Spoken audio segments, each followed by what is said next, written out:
નમસ્કાર દર્શક મિત્રો, આજે આપણા ખાસ કાર્યક્રમ મની મેટરમાં આપણી સાથે જોડાયા છે ટેક્સ એડવોકેટ પંકજભાઈ શાહ. નમસ્તે પંકજભાઈ. નમસ્તે. આજનો મહત્વનો વિષય છે વિલ. વિલ એટલે શું? વિલ એટલે વસિયતનામું. વસિયતનામું એટલે કોઈ પણ વ્યક્તિ પોતાની મિલકત ઈચ્છિત વ્યક્તિને આપી શકે, અને જો વ્યક્તિ વિલ બનાવ્યા વગર ગુજરી જાય તો એના જે વારસદારો વચ્ચે ઝઘડા ઉત્પન્ન થાય, કોર્ટ મેટર થાય અને તકલીફ થાય. અને વિલ બનાવ્યા વગર ગુજરી જાય તો વારસદારો નક્કી કરવા માટે સક્સેશન સર્ટિફિકેટ કોર્ટમાં જઈને લેવું પડે છે, અને એની વિધિ ઘણી જ લાંબી છે અને ખર્ચાળ છે. માટે વ્યક્તિએ વિલ બનાવવું અગત્યનું અને જરૂરી છે. એમાં કંઈક સીધી લીટીના આડી લીટીના વારસદારને એવું કંઈક? એટલે એમાં કેવું હોય છે કે કોઈ પણ વ્યક્તિના સીધી લીટીના વારસદાર એટલે એમના પત્ની અને એમના બાળકોમાં પુત્ર પુત્રી બધા જ આવી જાય, અને એમના માતા પણ વારસદાર ગણાય. એ સીધી લીટીના વારસદાર. આડી લીટીના વારસદાર એટલે કાકા, મામા, ફોઈના છોકરાઓ, કઝિન, એ બધા આડી લીટીના વારસદાર કહેવાય. વસિયતથી કઈ કઈ પ્રકારની મિલકતની વહેંચણી થઈ શકે? કોઈ પણ વ્યક્તિ પોતાનું વસિયત બનાવે તો એક સ્થાવર મિલકત, એટલે કે પોતાની સ્વ ઉપાર્જિત જાત કમાઈની મિલકતનું જ વસિયત બનાવી શકે. વારસાગત મિલકત આવી હોય વડીલોપાર્જિત તો એ વસિયતથી વહેંચણી ના કરી શકે. વિલનું મહત્વ શું છે? વિલનું મુખ્ય મહત્વ શું છે કે વ્યક્તિ પોતાની ઈચ્છિત વ્યક્તિને પોતાની જાત કમાઈની મિલકત આપી શકે, એ બહુ અગત્યતા છે. પણ ધારો કે પોતાના લોહીના સગા સિવાયની વ્યક્તિને કંઈ આપવું હોય તો એ આપી શકે. માનો કે કોઈ પણ વ્યક્તિ વિલ બનાવે ને એ કહે કે મારી જ્ઞાતિના ટ્રસ્ટમાં અમુક રકમ મારા અવસાન પછી આપજો, તો એ વિલમાં લખે તો આપી શકાય. બરાબર છે. કોઈ મંદિરમાં ડોનેશન આપવું હોય એમની હયાતી પછી તો પણ વિલમાં લખી શકાય.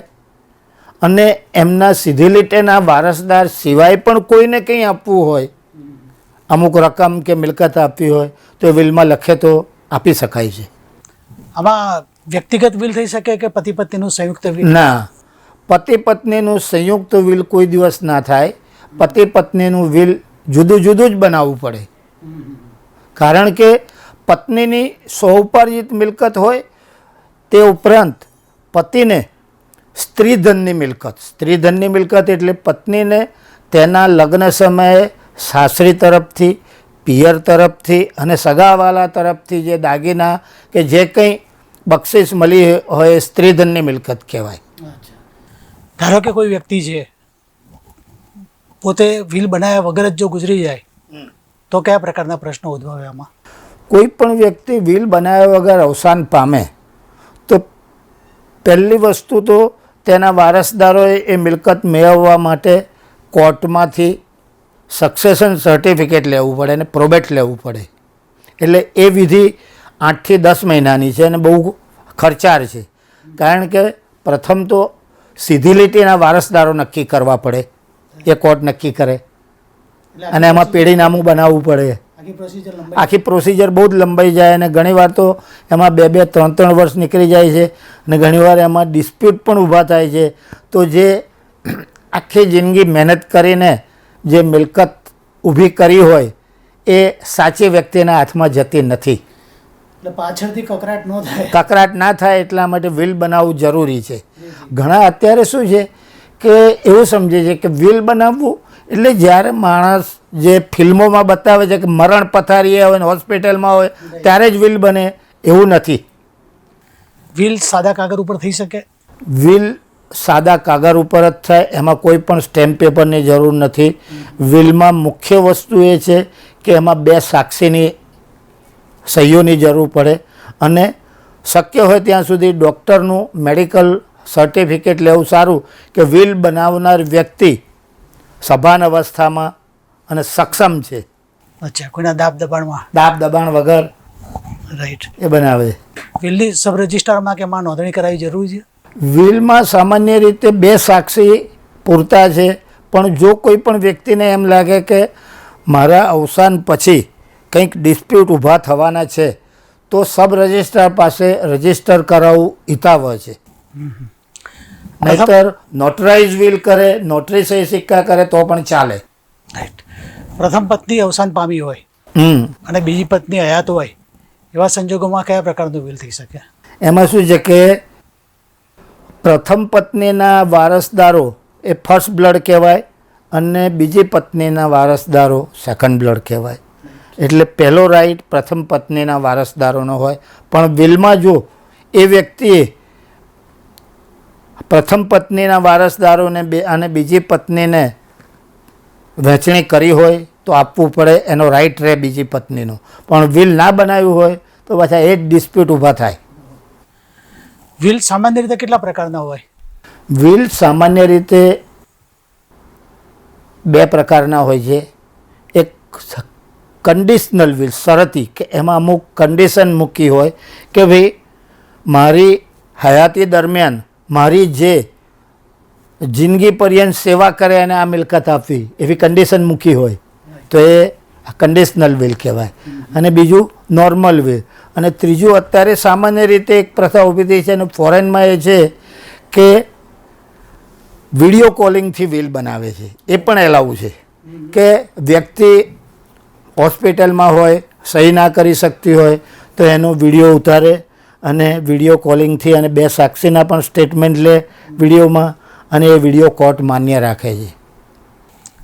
ધારો કે વિલ કરનાર વ્યક્તિ છે, એનો કોઈ વારસદાર છે કે જેને હિન્દુ ધર્મ છોડી દીધો છે, અન્ય ધર્મ સ્વીકાર કર્યો છે, તો એવા સંજોગોમાં શું થાય? એવા સંજોગોમાં એના વારસદાર જો બીજો ધર્મ એણે અંગીકાર કર્યો હોય તો એ મિલકતમાં હકદાર છે. પણ એને જેણે બીજો ધર્મ અંગીકાર કર્યો છે એના વારસદારોને કોઈ રાઈટ ના મળે. ઓકે. માનો કે એક વ્યક્તિ મિસ્ટર એ છે, એનો પુત્ર બી છે, એણે બીજો ધર્મ અંગીકાર કર્યો, પણ બીને મિલકતમાં રાઈટ મળે, પણ એના જે બીના સંતાનો હોય એને રાઈટ ના મળે. એકવાર વ્યક્તિએ વિલ કર્યું પછી ચેન્જ કરી શકે? હા, વિલ જેટલી વાર બદલવું હોય એટલી વાર બદલી શકાય છે.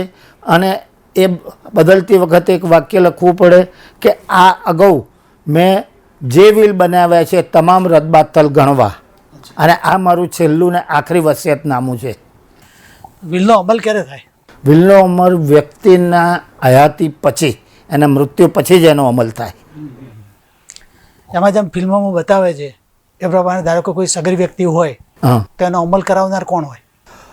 સગીર વ્યક્તિ હોય તો એ પુખ્ત ના થાય, 18 વર્ષથી ઉપર એની ઉંમર ના થાય ત્યાં સુધી કાં તો વિલના એક્ઝિક્યુટર, વિલમાં હંમેશા 2 એક્ઝિક્યુટર નિમાતા હોય છે. એ કમ્પલસરી નથી, પણ એ એક્ઝિક્યુટર એ મિલકતનો વહીવટ કરે. અથવા તો વિલમાં સ્પષ્ટતાપૂર્વક લખ્યું હોય કે આ વારસદાર જ્યાં સુધી પુખ્ત ઉંમરના ના થાય ત્યાં સુધી મારા આ સગાએ કે મારા મિત્રએ મિલકતનો વહીવટ કરવો, એવું વિલમાં લખી શકાય. વિલ બનાવનાર વ્યક્તિ એ મૃત્યુ પામે પછી એના વારસદારની શું જવાબદારી? એના વારસદારની મુખ્ય જવાબદારી એ કે એના પેન કાર્ડ કેન્સલ કરાવી દેવાનું, બરાબર છે. પછી જીએસટી નંબર હોય તો જીએસટી નંબર કેન્સલ કરાવી દેવાનો, એના બેંક ખાતા ચેક કરી લેવાના, આ બધી જ એની જવાબદારી છે. બીજું એનું કોઈ દેવું ચૂકવવાનું બાકી હોય તો મિલકતની વહેંચણી કરતાં પહેલાં દેવું ચૂકવી દેવું જોઈએ. કોઈ લોન ભરવાની બાકી હોય. વિલમાં તમે કીધું એમ સાક્ષી 2 જોઈએ, પણ એ 2 સાક્ષી સહી કરે પછી જ એનો અમલ શરૂ થાય કે ચેન્જ કરી શકે સાક્ષી બી? સાક્ષી પણ ચેન્જ કરી શકે, માનો, પણ સાક્ષી હંમેશા છે ને વિલના બેનિફિશિયરી ના હોવા જોઈએ. અચ્છા. વિલમાં જેને રાઈટ મળતો હોય કે જેને વહેંચણી કરવી હોય, સાક્ષી અને એક્ઝિક્યુટર એ વિલના બેનિફિશિયરી ના હોવા જોઈએ. હા, એના હિત કરતા ના હોવા જોઈએ. રાઈટ. આપણે ત્યાં લગભગ 100 માણસે કેટલા લોકો વિલ બનાવતા હશે?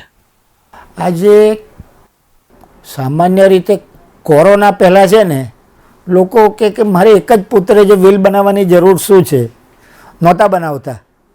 પણ કોરોના પછી લોકોમાં વિલ બનાવવા માટે અવેરનેસ આવી ગઈ છે, સજાગ થયા છે. એટલે હવે અત્યારે 70થી 80% લોકો વિલ બનાવે છે.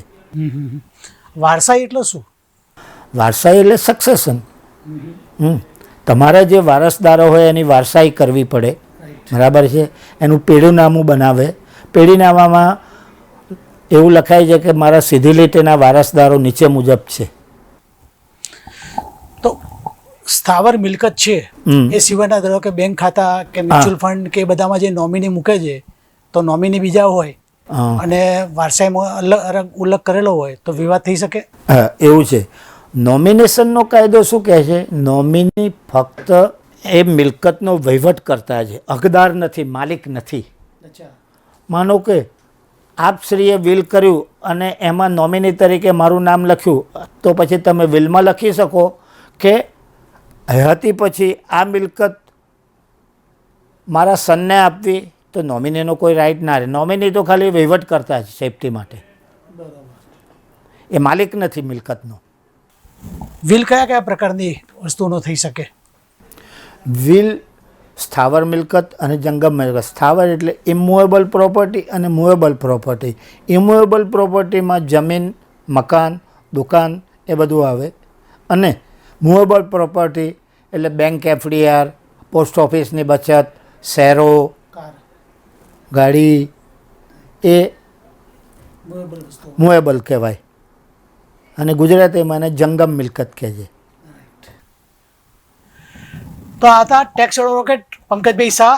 ફરી મળીશું મની મેટરના કાર્યક્રમમાં નવા એક ગેસ્ટ સાથે.